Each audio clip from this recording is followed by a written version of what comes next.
शैतान और ईमान। जब शैतान बहकाता है तो वो हमें बहुत प्यार से समझा रहा होता है कि अभी ये काम कर लें, बाद में नहीं करेंगे और अल्लाह से तौबा कर लेंगे। और दोबारा जब वक़्त आता है तो वो ऐसे ही बहलाकर गुनाह करवाता है और इंसान उसकी चाल में फंसता चला जाता है और एक वक़्त आता है वो गुनाह को गुनाह नहीं समझता। और पता है ये सब क्यों और कब होता है?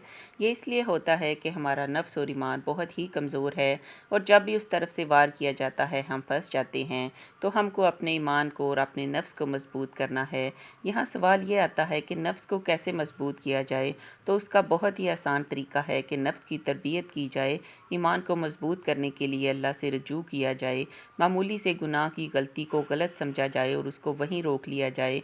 कलमे का विर्द हर वक्त ज़ुबान पर रखा जाए ताकि ईमान मजबूत रहे। इस्तग़फ़ार को मामूल बनाया जाए। ये ही नफ्स को और शैतान को शिकस्त देने का बेहतरीन तरीका है। जब अल्लाह का ज़िक्र हमारी ज़ुबान हमारे दिल में चल रहा हो तो फिर शैतान हमारे करीब नहीं आता, क्योंकि ऐसे वक्त में फ़रिश्ते हमारे गिर्द हिसार बांध लेते हैं।